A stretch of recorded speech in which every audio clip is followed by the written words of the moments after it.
Yeah, I view driving as one of the more like time wasting activities of mine because it's hard for me to be productive while driving. So like this is great. We can make some content. Usually it's the only time in the day too where I can justify and like put down my phone and be like, okay, I shouldn't be on my phone. So I guess there's a little bit of a trade-off trying to make content here, but if I wasn't making content, I'd usually be listening to a podcast. Really big into Justin Mahaley, bodybuilding and growth style stuff. I think this is pretty. Everybody loves Joe Rogan, and that's cool. But I've been listening to the Huberman podcast a bit more. I feel like I can maybe learn something there. And then sometimes I will just put on some music that puts me in a good mood and allow that to just kind of be my time. Like I had a 20-minute drive yesterday, and I was like, you know what? Oh my gosh, we almost got hit by a flying goose. I don't know. It shocked me. It almost hit the windshield. Low flying fowl. But yeah, so sometimes I will just listen to some music. I'm all over the place there. So we got 13 minutes. We could jump into a story time. Yeah, story time. If you guys have followed me on Instagram, if you're not, go ahead and follow me there. But I have been promoting a product I've been using from Golden Euphorics, and this product is psilocybin, so it is the magic mushroom, and I've mostly been using it as like a therapeutic microdosing strategy. So when you do this at a microdosing level, you don't really feel it in that moment. It's not quite like getting high or getting drunk or anything like that. At best, you will start to feel a little bit more like you can hear the music better, the music sounds better, the colors are a little bit more vibrant, you're just a little bit more positive, a little bit more grateful. And so I've been doing that off and on for the last few months, and I feel like that really helped me during my prep. It helped me stay positive. And then I have done some macrodosing with this. So instead of microdosing where you cannot feel it, macrodosing is a higher dose, like going on a trip. And that has led to some kind of life-changing realizations, as well as allowing me to tackle some things that I had kind of buried down. My most recent trip led me down a few paths that were interesting. So this was the biggest dose that I had done, and I'm not necessarily recommending people do doses. I'm not even going to say the dose. You want to know the dose, reach out. I'll talk to you privately, but I'm not going to put this publicly. And it's a conservative dose, but biggest I had done yet. And I felt like I could see music, which is weird, like almost like there were new colors popping up as the song is progressing.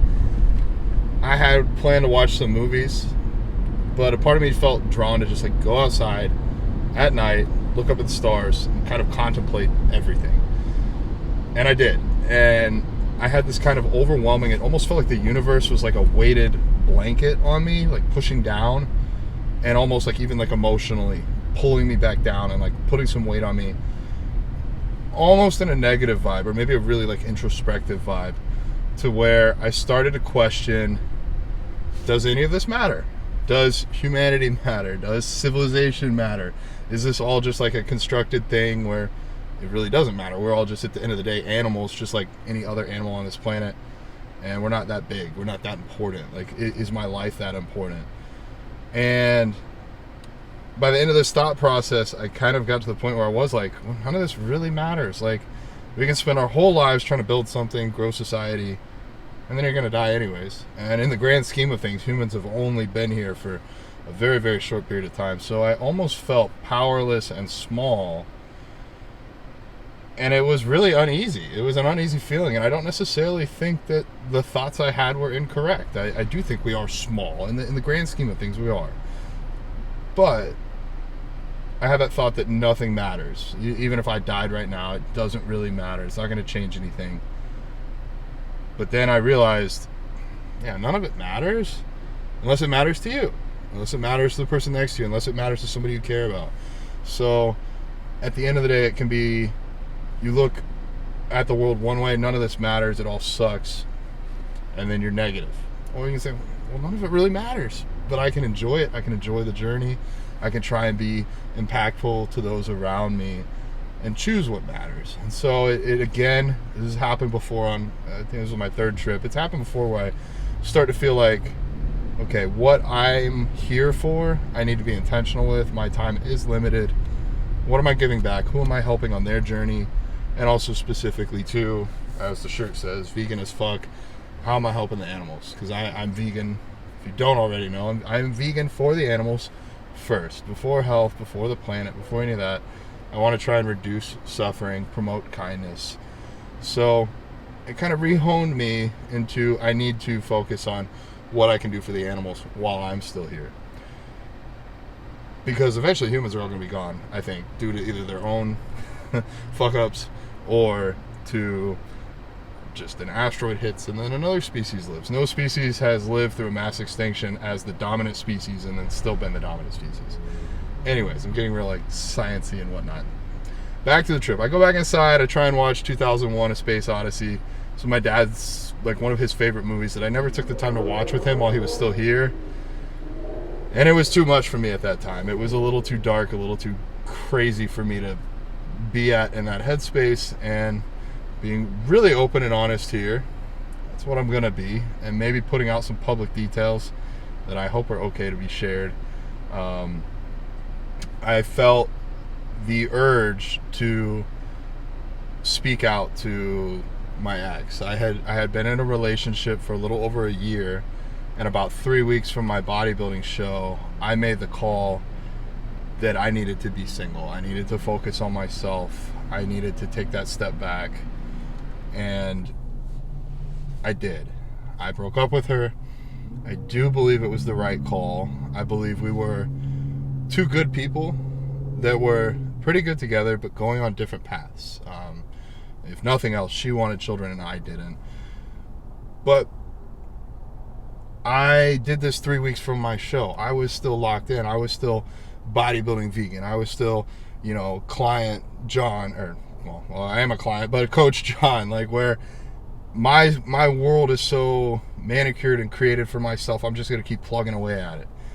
And I never processed any of those emotions to the breakup. I just looked at it as logical. Like, this piece doesn't fit, so I'm going to set it off to the side, and it's all going to work out, and I'm just going to keep moving forward. And that's what I think the beauty of using mushrooms therapeutically is. It allowed me to reconnect with those feelings. This person was in my life for over a year. I hope that we can still be friends because we still talk some. She gave a lot to me and I gave a lot to her, and just because we weren't right going forward and it was the logical decision doesn't mean that it didn't have some pain tied to it or some hurt. And I wailed like a baby, cried my eyes out for like 5 minutes straight, and I don't usually do that, but I allowed myself to. When I went into therapy a while back, the therapist would say, if you can cry, you should. And I heard his voice, and I went through it. After it, I reached out to her and let her know that I value her, that I value all the time she put into me, all the energy she put into me. And I wanted her to know that even though the relationship was over and that it seemed like it didn't bother me at all, which probably bothered her. I think it would bother anyone. If you're with somebody for over a year and they just walk away as if nothing happened, that's probably got to sting. That's probably got to hurt. And so I felt the need to clarify to her that it's hurting now. I buried it for a little bit, but this brought it up, and that you still matter, and I still appreciate you, even though we're not as tightly knit on our journeys together as we were. I felt like it needed to be said. So that was what happened to me, because when the breakup happened during my prep, I think being so depleted, so focused, so stressed, I had no emotions tied to it. I just shut it all out, and I don't think that was healthy. And I think a couple times along the way, these feelings have started to come up, and I just pushed them back down. And so by being in this safe place with just myself, with these mushrooms, to allow myself to look deeper in, I realized, okay, there's some pain here, there's some uncomfortability that needs to be addressed. And it was addressed, I believe, through crying, and I think addressed through reaching out. And I now feel a lot more at peace. I didn't necessarily feel not at peace before, but I feel more at peace now. So that's my little mushroom story for this drive. And yeah, that's all I got. We're heading to Best Buy. We're going to get a mic, or not a mic, a stand for my car so I can do this so that Sean doesn't have to be huddled in the corner with the camera every time. But thank you, Sean, for being an amazing tripod. This is the Bodybuilding Vegan mobile. It's my blue Hyundai Tucson. I didn't intend to get it. I actually wanted, from what I saw online, the Kona. I tried to like fit in it. It was way too small. Not even that I'm that big. It's just a small car. So they're like, hey, why don't you try this one out? And I was like, all right, I'll try it. It had the auto lift gate on the back, so whenever I'm doing stuff with my clothing companies, I can throw stuff in there easy. And I didn't realize all the features that it had, but I needed a car because I was giving my other car to a friend. And that's been awesome. So got some stickers on it. And now just kind of, I don't know, it's me. Maybe one day we'll get it wrapped green because then it'll match the hair and everything else. But all right, we're at Best Buy. We're gonna go get our workout on. How are you? Wonderful. How are you? I am doing fabulous. Fabulous. Yes, life is beautiful. Kidding me? All about perspective. It is. Everything is perspective. Go ahead and confirm your information, sweetheart. All right. Did you find Going everything on okay? the business card. I did. Yeah. All right, sweetheart. That's going to be $26.86. All right. Would you like to donate to St. Jude? It's asking. Oh, that's gonna be hard to say no on being filmed. So what do you have here? All right, we got a versatile phone holder. This is gonna be so that I can make videos for you guys all the time. So, yeah, I'm gonna stick this in my dash, and you'll see a lot more of this pretty face.